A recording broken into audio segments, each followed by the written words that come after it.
Hello? Hello. Oh, there we go. Yeah, my phone was off, but on, so I could hear you when you started talking. Gotcha. I was like, I can't see you today. What time is now? Sorry. John Cena. I have no idea. You don't know who John Cena is? Well, I mean, I know who he is, Okay. but if that's like somehow quoting him, I wouldn't know how or why. His thing is you can't see me. So anytime there's no one, then it's John Cena. Gotcha. I mean, I can't picture in my head who he is, but I know the name, so I'm sure if I looked it up, I'd be like, oh, that person. He was a wrestler. Oh. He's in a few movies now. I would know him more if he was in movies. I never watched wrestling. Yeah. Have you ever seen a movie called Blockers? Yeah. It's like these high school girls, and they're gonna try to lose their virginity at prom or whatever, and their parents are like on a mission to like stop it. Gotcha. And so it's called Blockers, but there's a chicken on it, so like cock blockers. Anyways, that does sound slightly entertaining. One of the parents is John Cena, and it's pretty funny. It's one of the funnier movies you'll watch. It does sound like it would be an interesting premise. What else is he in? The Marine was his first movie. Have you seen it's the one with Mark Wahlberg? He's I think it's called Daddy's Home. I don't think I've actually seen it. My sister has it because she got obsessed with that movie for a while. The movies she gets obsessed with are super random. She's special needs, and so she goes through phases where she's fixated on something. Yeah. And for a while, it was that movie, so it must have been entertaining enough for her. Oh, I don't think I ever actually saw it with her. It's funny. It's got Will Ferrell in it, and he's a stepdad, and then Mark Wahlberg's the dad. Yeah. And he comes back into the kid's life, and he like treats Will Ferrell like crap the whole time. And then he becomes a stepdad, and then the dad of the kid is John Cena, so he gets treated the same way he was treating Mark Wahlberg or Will Ferrell. So it's actually pretty funny. I'm surprised she never made me watch it. I know she was like obsessed with trying to get a copy of it at one point. Like, when can I buy it, or is it out on DVD yet? I don't know. And there's a second one. Yeah, the second one they all go to a retreat, and it's even funnier. Well, I don't know if it's funnier, but it's pretty dang funny. And John Cena's a bigger character in that one too. It's always kind of interesting if the second one can even carry the same weight as the first one. It's very common for sequels to be disappointing. Yeah, it really is. There's a few that I enjoy better, but like The Godfather 2 is better than Godfather 1. Oh. But you still have to watch Godfather 1. But yeah. And some of them, they'll just keep making sequels until the end of time, I guess. Yeah. When I was in the theaters, I watched that Air Jordan movie. Oh, yeah. Air? Yeah. And during the previews for that, there was a preview for a new Fast and Furious movie. And I was like, how many of those do you need? Isn't it like... Yeah, that's 10. Can you imagine? I'm like, how do you have the plot 10 times? I don't get that. But then there's another Transformers coming out, and I don't know how many that is. But 5. There's a lot of those. 5 plus the Bumblebee movie. So 6 if you count the Bumblebee movie as one. But I literally only ever saw the first one. Maybe I saw the second one. I saw it when Shia LaBeouf was still in it. I don't know how many he was in. He was in the first three. Okay. And so then maybe I've seen the first three. I haven't seen any since he left it. Not because of that. Wait. I'm wondering if he was in three. He might have just been in the first two, and then Mark Wahlberg was in two. And then this one is a new kid. But I could be wrong. Anyways, I don't know. I'm pretty sure there's 5 because I bought it on Vudu as a set, like a group set. And I'm pretty sure there was 5 movies. So I guess the new one would be 6. But yeah, it was really funny because all of the previews that were before the movie I watched were, well, almost all of them were like, oh, that's still going on, because there was a new Indiana Jones movie.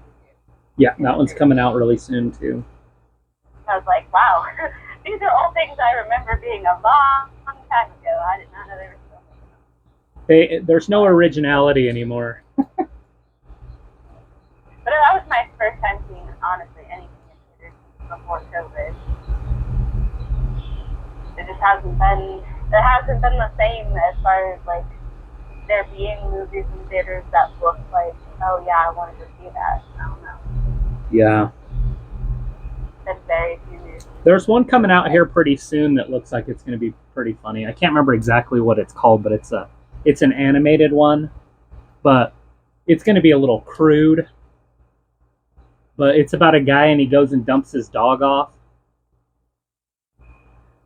And the dog finds his way back home, and so he dumps him off again and again. And finally he dumps him off like in the city, and then he lives out in the country. So, and the dog is Will Ferrell. And so he's trying to find his owner because his owner dumped him, and he the premise is he's going to bite his stuff off. But, I don't know if that actually happens at the end of it or not. I guess you'd have to find out with that one. Was it this last week you saw Renee again? Yeah, on Monday. Okay. And then... you were kind of unclear what her next move was going to be.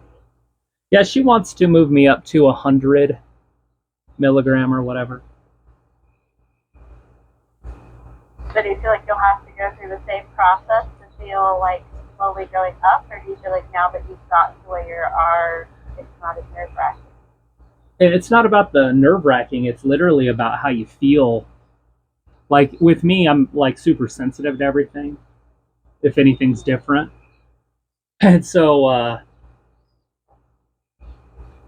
yeah, I've just been working up, because it was Monday, today's Thursday. On Tuesday, I took a pill and a quarter.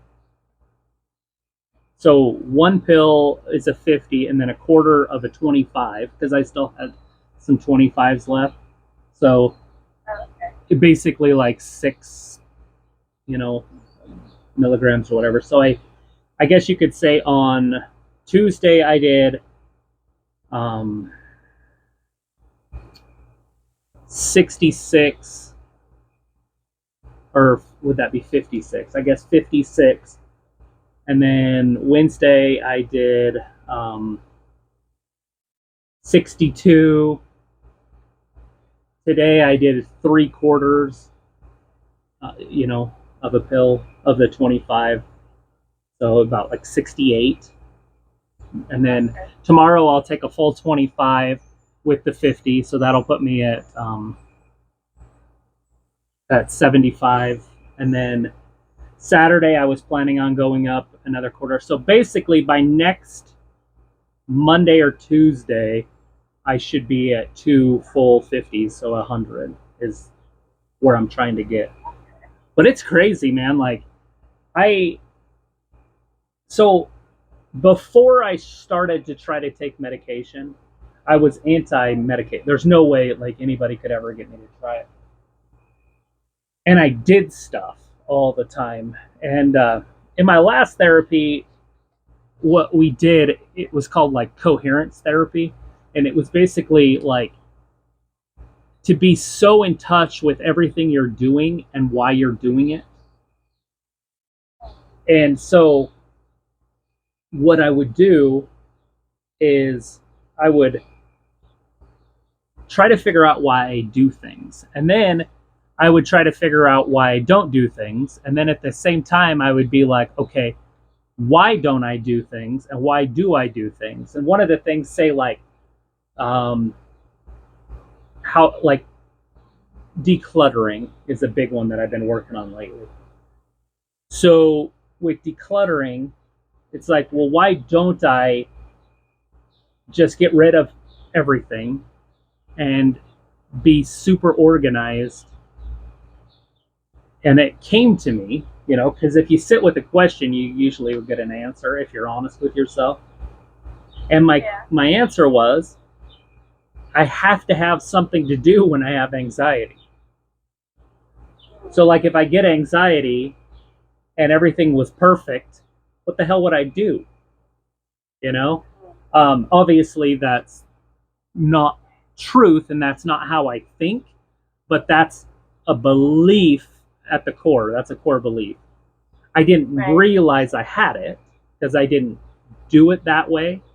But then it started to dawn on me. It's like, well, why don't you do that?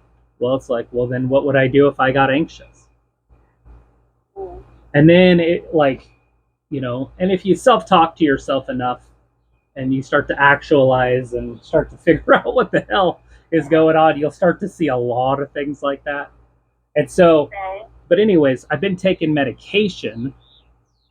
But before I started taking medication, I just started like in May. It was like May 5th, 6th, 7th, somewhere in there that I started. And I mean, when I say started, I mean, like, I put a pill in my mouth and took it out and set it back in the bottle one day. That was day one.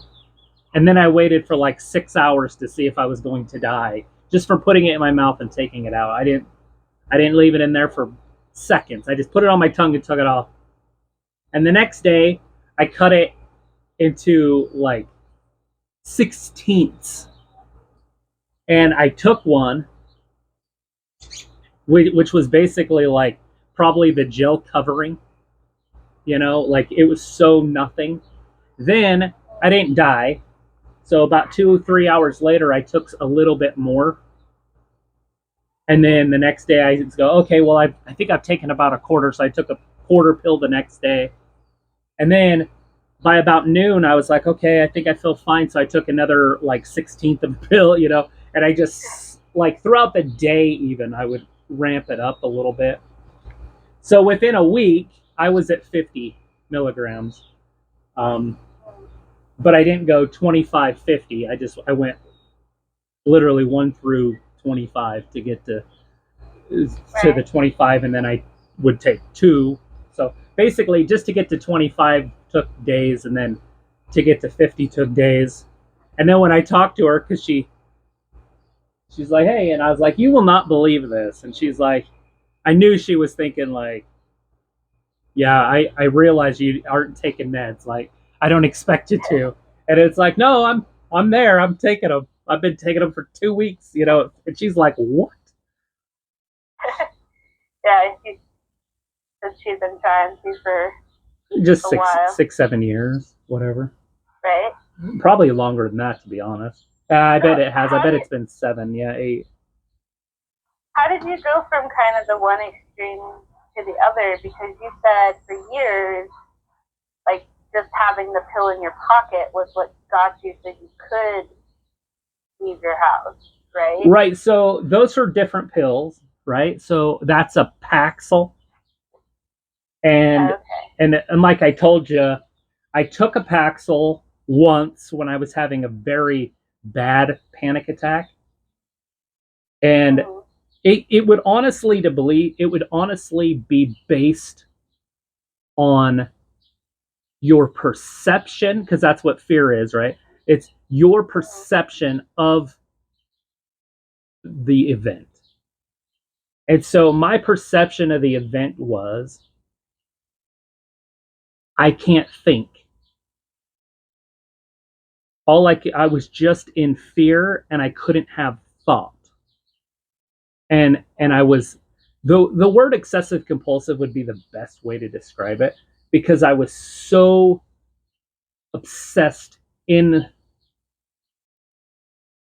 the belief that my brain was ruined at the time, and I was so so inside of the panic attack that when I had panic attacks, they wouldn't leave because I was never normal again, because my belief was that I was screwed up, like at a brain level, right? So once that third panic attack came, nothing was ever going to make it go away.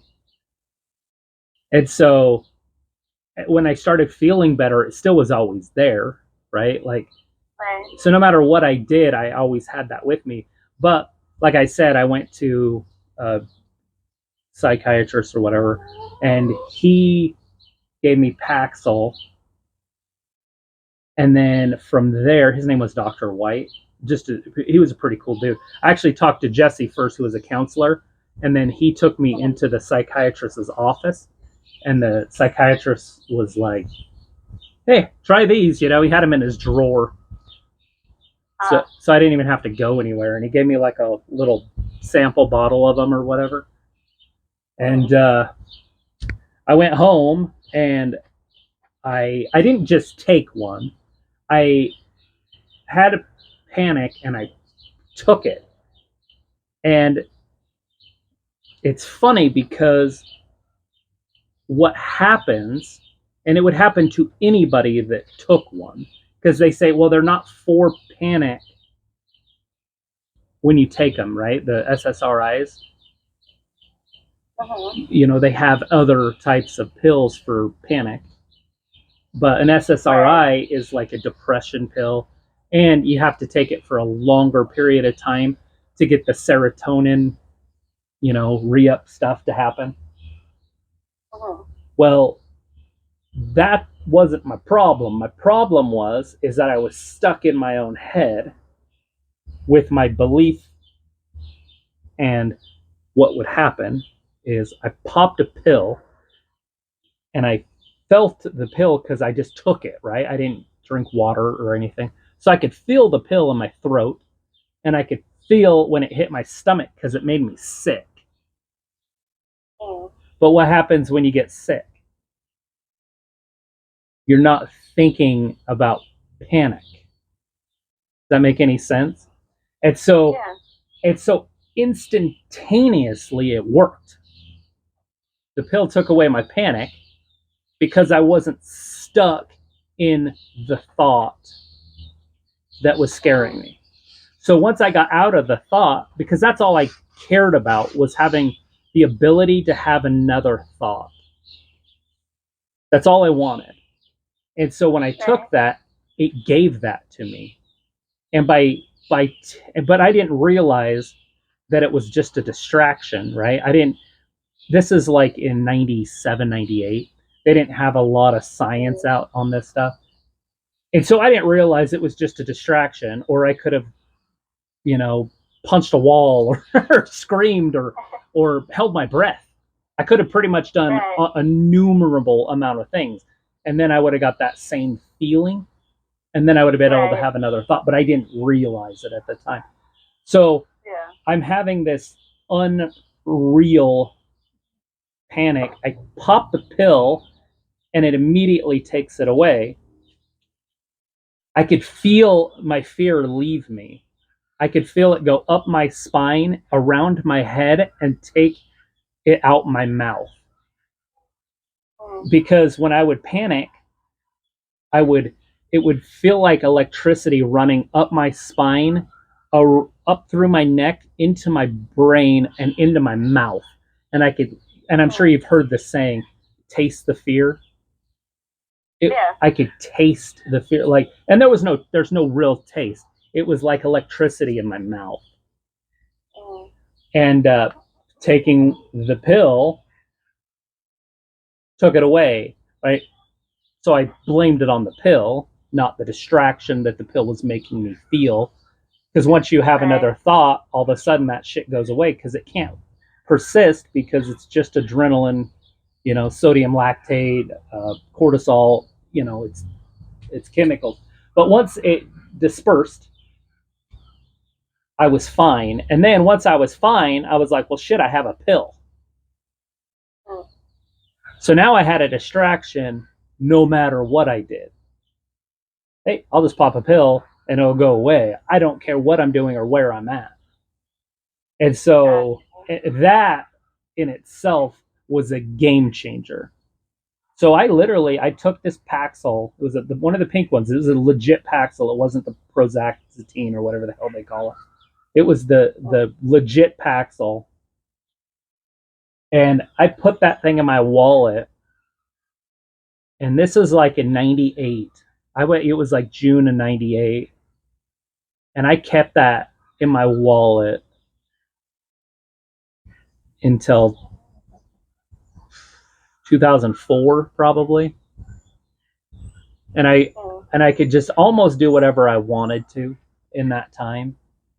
My anxiety got a little bit worse and stuff, and then I was kind of scared to take it in case it didn't work because it had been so long. I was obviously forgetting that it did work. Right. So obviously I'm have that reinforcement anymore. Yeah, I'm fighting with my own thoughts, But I didn't know what was happening. And there again, I had some friends that say, well, why don't you go to counseling? It's like, why don't you go F off? You know what I mean? Like, I don't even know what you're talking about. What the hell's counseling going to do? My brain's ruined. You got to remember what my belief was.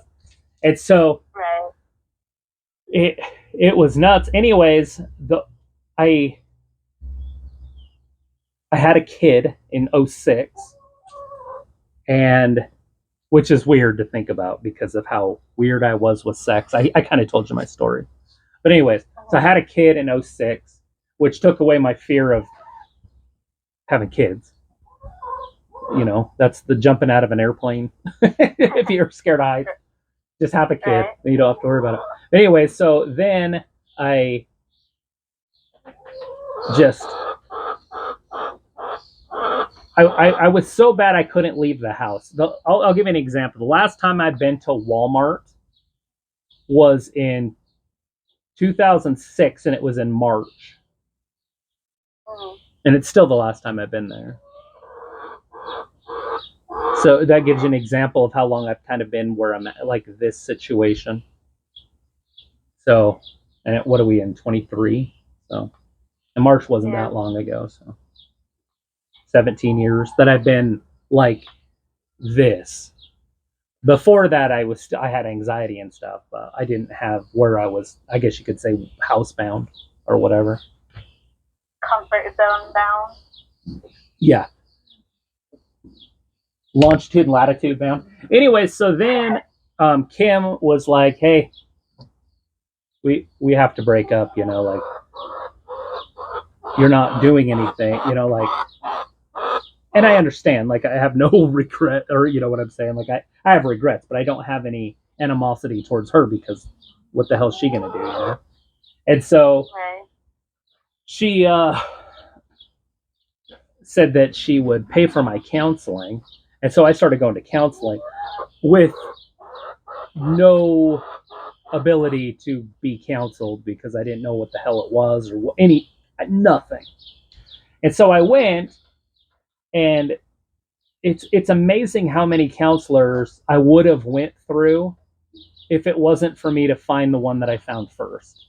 Because I don't know if I would have ever went back to counseling because I didn't know that there was a way you could get better from anything. And there again, my brain was ruined, so I'm screwed. But I walked in, and within the first day, he said, and I told you this already, he basically just said, look, if you have a comfort zone, then it can't be your brain. And it made so much sense. It was like true truth hit me in the face because it's fact. If you have the flu while you're not at home, and then you have the flu at home, it's something else. You know, if you go to a friend's house and you have the flu every time you go to their house, you're probably allergic to their dog, you know? But Right. in my case, it was the opposite, right? So I'm fine at home, 100% fine. I was like, I could live the rest of my life like this, you know? Mm. But if I ever wanted to do anything in life, and so I started going to therapy, and this is like 2007. And so, like 2007, 2008, 2009, I'm going to therapy. And then TR, he quit he quit doing therapy. Um, and he started working for a school district in another city. Oh. And he did that for a while. And then he opened up Sanctuary. He owns Sanctuary, the therapy place there. And anyways, in the meantime, I had got really bad, but I got better a little bit, but just a little bit. So I was working with some people from Center Counseling, and Dan would take me on, he would come and pick me up and take me on drives. So he was a CBRS worker, but they were called something else, PSR. It was a PSR work. Yep. He was a PSR worker, and Center Counseling took me up for free. I was a charity case. And Dan would work with me like one day a week for like 2 hours on like Wednesdays when he was off work. And we got to the point where I went to like Ross Park, and I live out kind of by the mall. So that's kind of a big leap for me. Right. And we got like, you know, I drove on the interstate from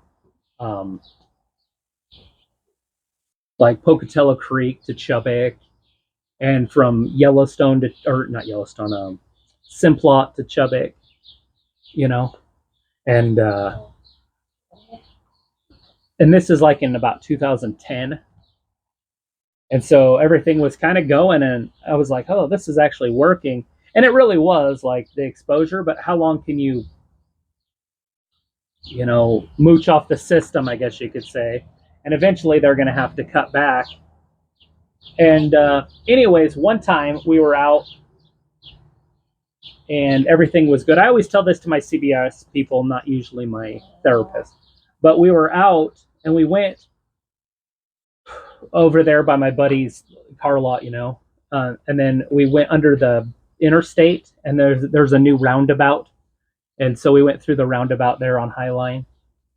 And then went over to Chubbuck Road and came down to Yellowstone, and then came back on Yellowstone, and we got to the interstate, and then he wanted to get on the interstate and go away, like heading towards like Pocatello Creek Road or Center or Fifth or something. And I was dead set on not doing it, and he was dead set on doing it.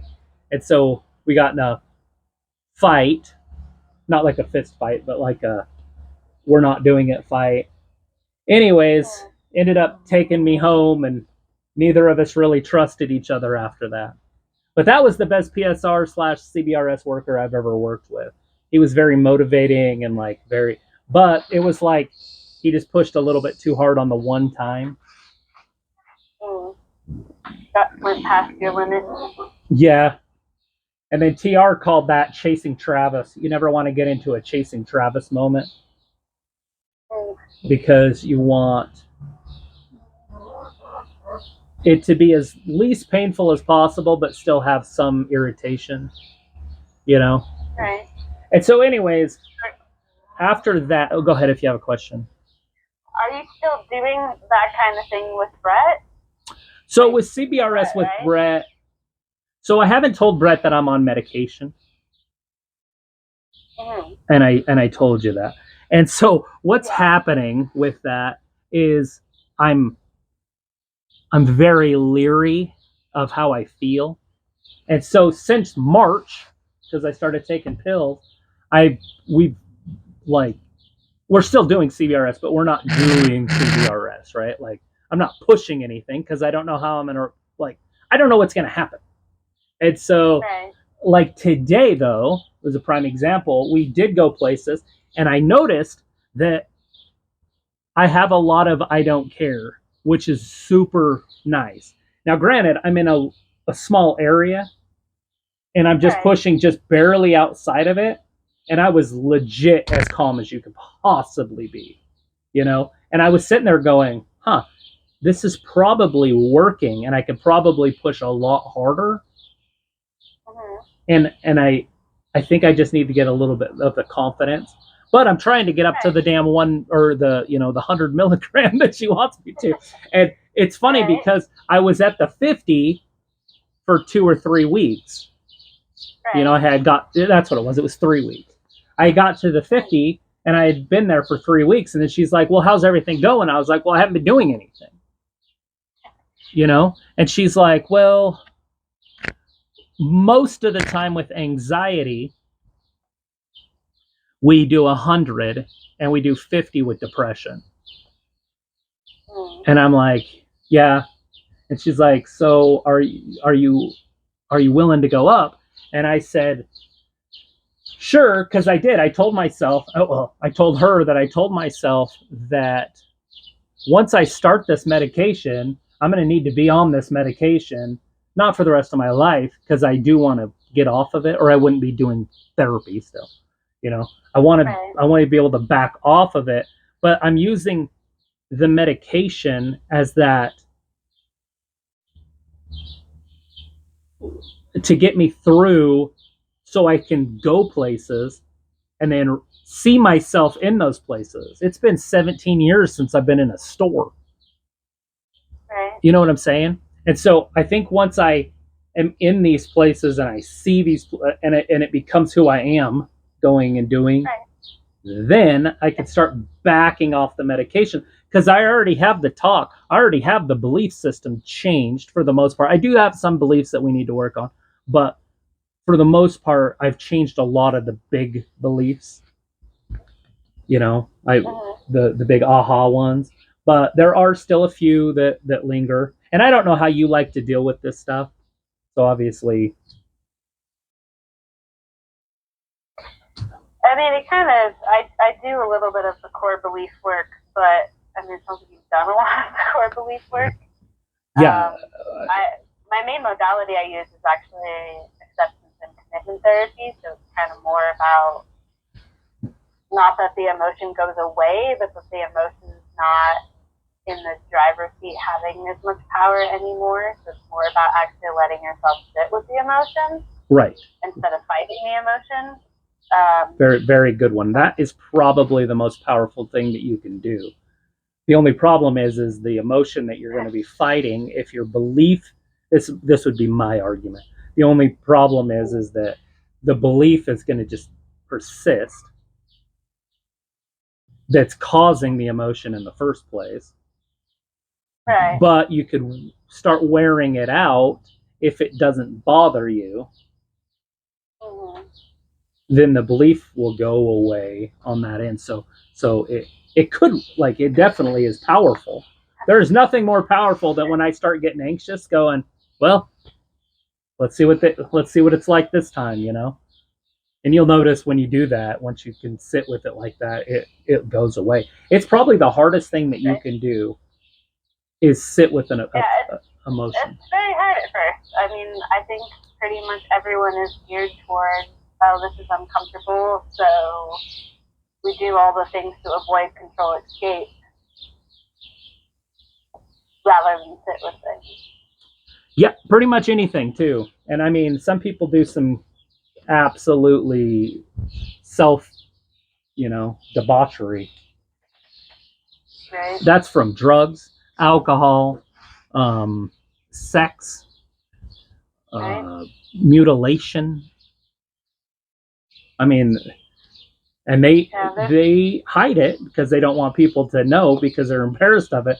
But they think that their problem is that they're, like sleeping around or something. It's like, no, that's not your problem. That's your solution. Right. That's the solution. That's the behavior. That's your tool. It's like, oh, I'm an alcoholic. Well, no, you're using alcohol as a tool, so you don't have to feel a certain way. So what feeling are you hiding from? That'll screw them up, by the way. I mean, for a while.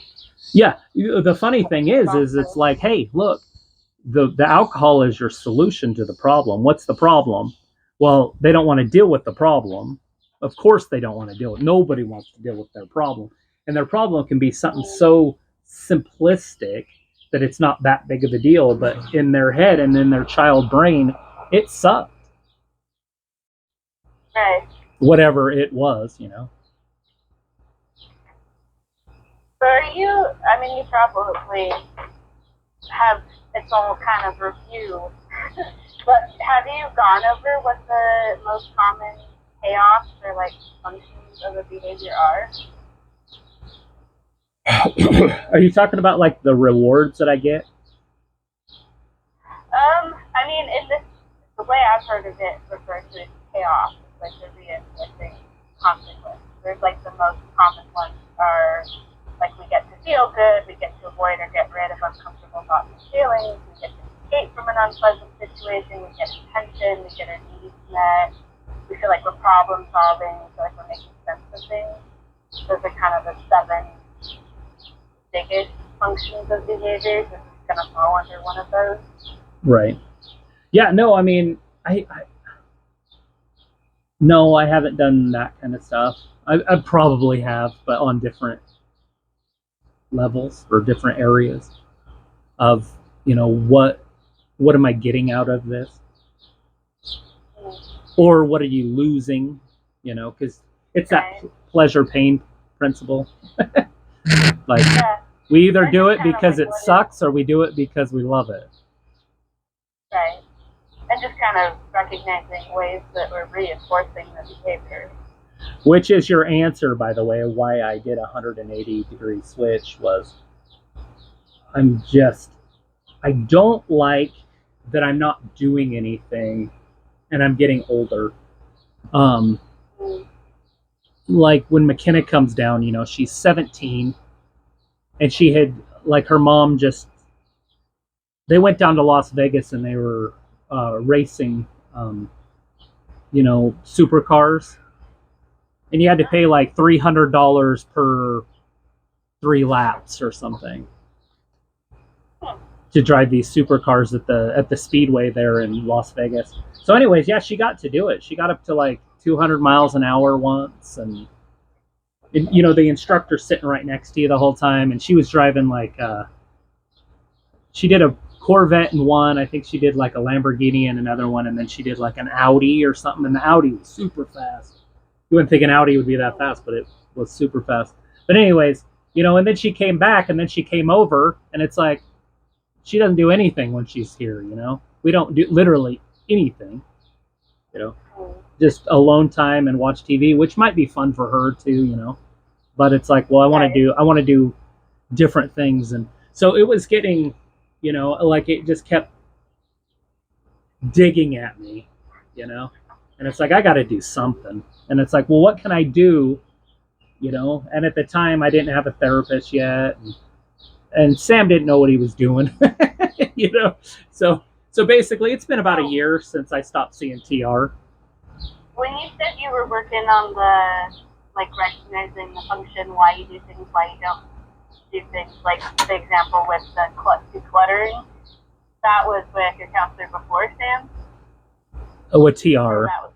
That's TR stuff. Like, but I mean, mine, I did it myself. Like, I can do a lot of stuff myself anymore because that's just how my brain thinks. I've been in therapy for freaking 12 years. It's almost second nature to say, okay, what's happening and why is it happening? And sometimes I just have to say, hey, look, I'm having a strong emotion and it's gotta just run its course. Don't think about it, just allow it. And that happened to me this morning, a prime example. I haven't been angry for years. And in my dream, not in real life, in my dream, I was at a movie theater, and it was funny because that's the new things that I'm doing. I'm going places in my brain, in my sleep, which is pretty cool.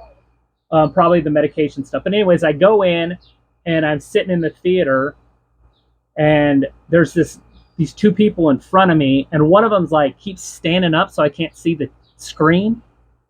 And I have like an old-fashioned, the old me moment, like the Hulk or something.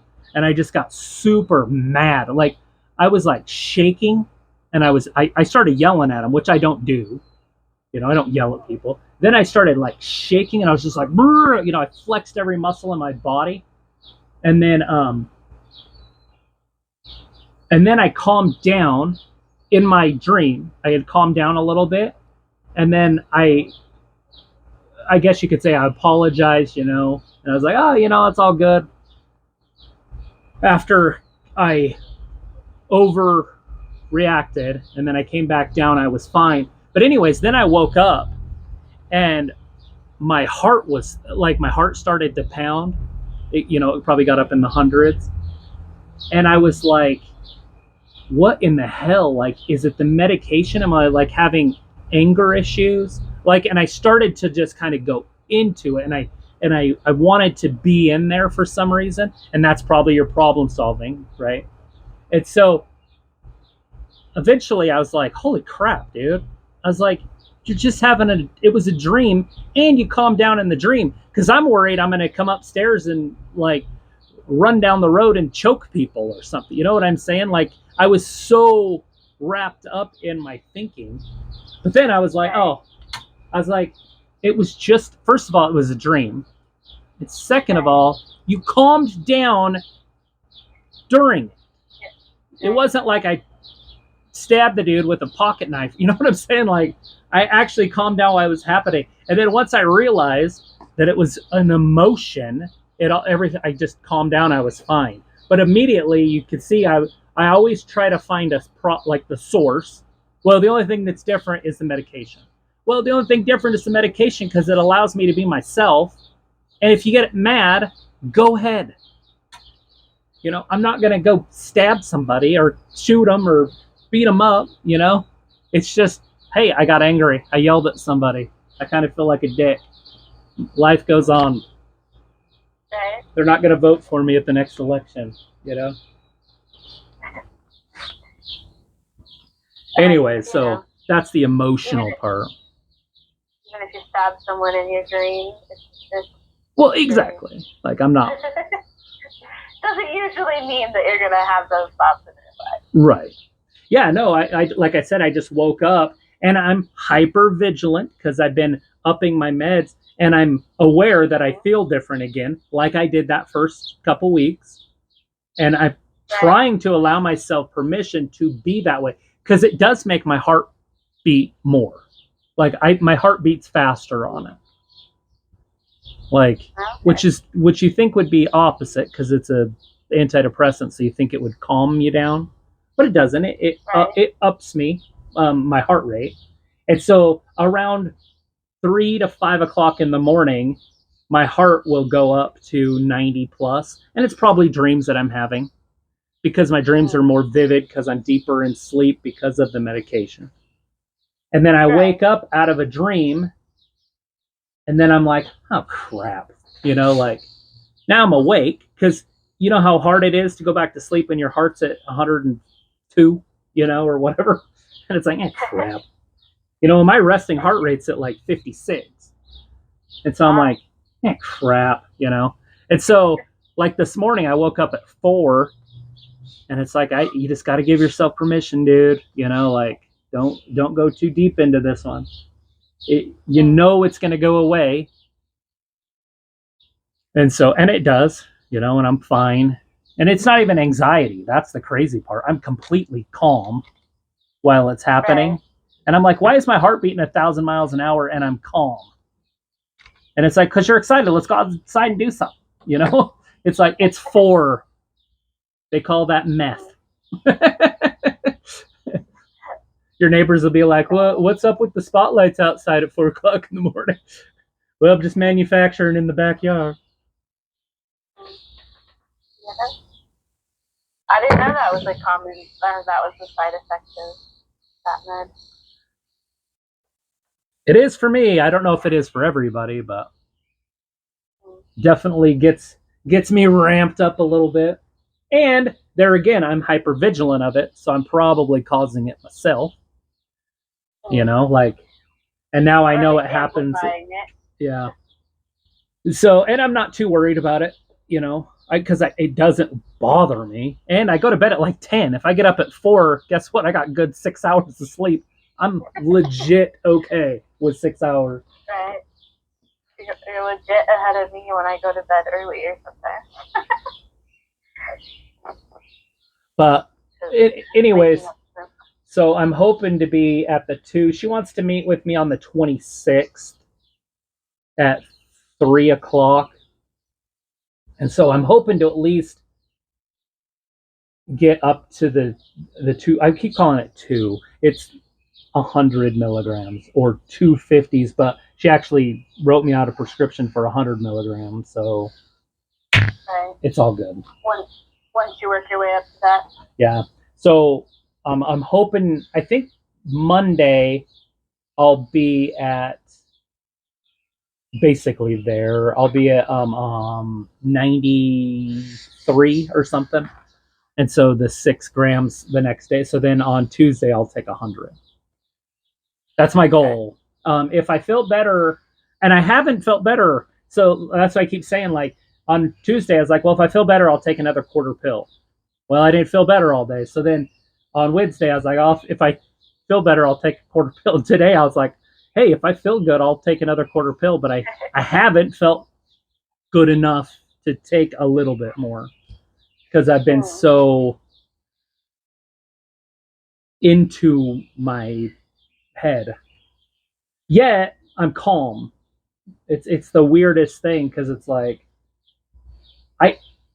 the best way to describe it is like if you just sat on your couch and stared at the wall and were entertained by it. I don't know if that makes any sense, but that's how I feel until I'm used to it.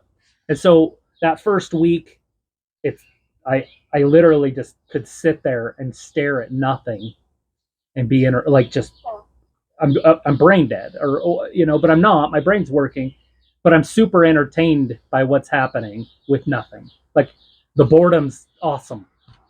And then for the 2 weeks after that, I was like, hell yeah, life's getting back to normal. And like I was going to start decluttering and cleaning up this mess out here, and I was super excited for it. No shit, by the way. I just barely like started feeling good.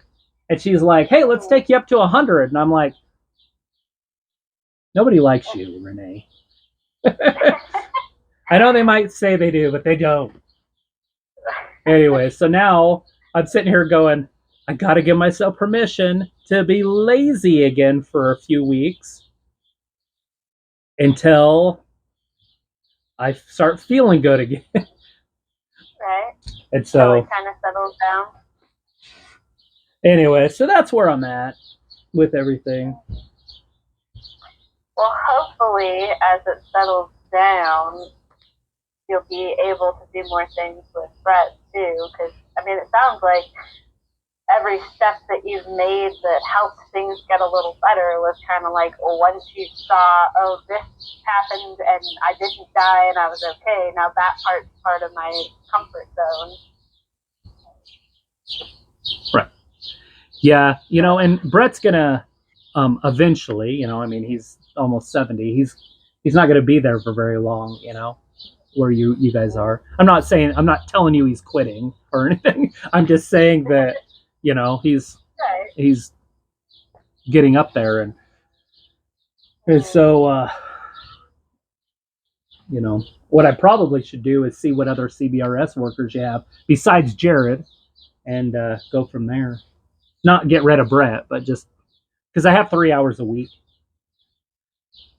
Just cut it down to 2 with Brett or 1 with Brett or something.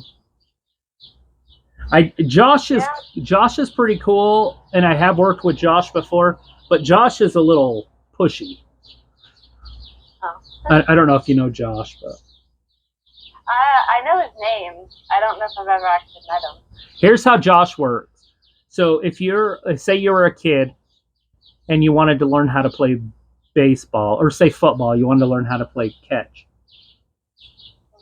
He would throw you the ball a couple times up close, underhand, so you caught it a couple times. And then he'd say, okay, go across the street. And then he'd just throw it as hard as he could at you. And when you didn't catch it, he would just be like frustrated. the whole time. And it's like, dude, like I am trying to get like, but he wanted progression every time that I worked with him. You know what I mean? And like, hey, look, some days are better than other days. Like some days I feel better than other days. You know, sometimes when it's cloudy, I can go further. You know, some days when it's super bright and sunny outside, I don't go as far. You know, and so, you know, his goal would be like, okay, we'll get you to New York by Thursday of next week. You know, it's like, holy crap, dude. You're like, that might be a little too fast. Yeah, but he doesn't work with people with what I have, right? He does CBRS, and he usually works with children. And he actually worked at Franklin Junior High, and that's where I went. You know, and he's like, hey, and he was pretty good at it. You know, he's a special teacher, not a special ed teacher. He works with the gifted kids. Oh, okay. And you know, he is. I mean, he works at the school because that's why I never see him. He's never at the meetings because during the school year, he's never at the meetings, and I haven't been in a meeting with the community workers in the summer yet. Right. So maybe I'll find a meeting. But, and they might even just give you referral lists for that. I mean, honestly, right now, obviously the hope is that we find the right people and people get hired. But right now, our community staff is... Yeah, it's in the toilet. We have Brett, we have Trinity, and we have Josh, and I think that's it. Who's Trinity? She's just one of the CBRS workers. She does CBRS and case management. Huh. She's been here. The name sounds super familiar, but I feel like she started at some point over maybe in the December, January-ish. Oh, so she's new. Maybe it was a little bit before that. I honestly don't know when she started working for us. But she's been with us for, the longest of the new hires, because every other new person that we hired, like, they were here a month and they quit. Well, it's a crappy situation because they can't pay you great. Not you, but them. Right. And you have to have a degree. Well, even me, for a master's degree, it's not a high paying job. Right. I'm just saying, like, when people can go to a fast food place and make more money an hour. Right. Which I think some of them do now. Like, it makes sense that it's hard to... You're like, hey, want this higher stress? You have to drive everywhere. Right. Job? You know, and like peer support's a little different because you don't have to have the education and you get paid the same. You know, it's like, oh, okay. Right, and we only have one of those right now. Yeah, she won't work with me. I don't know. Oh. Because I'm a boy. Oh, does she only work with girls? Yeah, she's sexist. Just kidding. I don't know what her issue was. No, she'll meet with guys, but not at their house. Gotcha. I can kind of see that being a self-protection thing. Yeah. Well, you think that all she'd have to do is talk to Brett. I've worked with Brett for 7 years, you know, to get an idea of what type of person I am. So do you feel like your small achievable goal this next week is just trying to actually get it up to that 100 milligrams, or do you have anything else that you want to try to do this next week? Yeah, obviously that's the goal by Tuesday is to get to that 100, and then I'll probably have to be with that 100 for, a week. So, and that would be when I meet with, that Thursday next week. It'd be halfway through, and I'd probably be. I'm assuming I'll start to feel better again. I don't know how it works, to be honest. Like, because supposedly these pills, hey, you have to be on them for 4 to 6 weeks, and then do you have to be on it 4 to 6 weeks every time you change the dosage, or is it like, well, I've already been on it 4 weeks, so when I go up to, it's fine. Yeah, usually it's less with increasing. I mean, once you get on what's considered a therapeutic dose, if you went up a little or down a little on it, I don't think you go through the whole 4 to 6 weeks exactly the same again, because you already have some of it built up in your system. Like, it's not like you stop taking it and it's gone in one day. Most of those meds kind of stay in your system.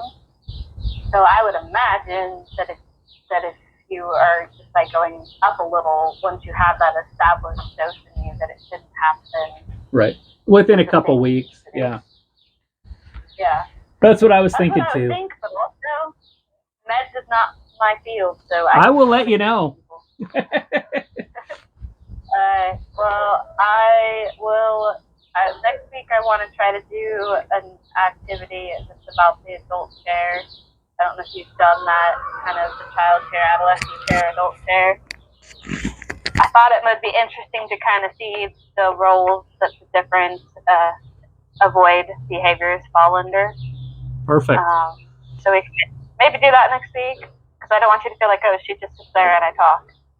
No. That's kind of usually how it is a little bit at first, just because I'm getting to know the whole story and everything. But right.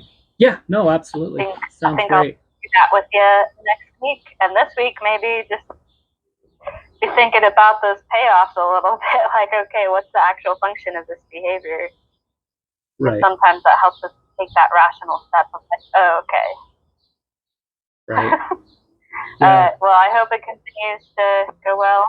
I'm going to go and be able to run to the bathroom for my next person. Run! All right. Have a good one. I'll see you next Thursday. Bye-bye. Okay, bye. See you next Thursday. All right. There it is. Counseling. This is actually session 3, if you guys stayed with me the whole time. But I did 2, but it was... I didn't have the audio on, so I'm hoping the audio worked this time. But anyways, bye-bye.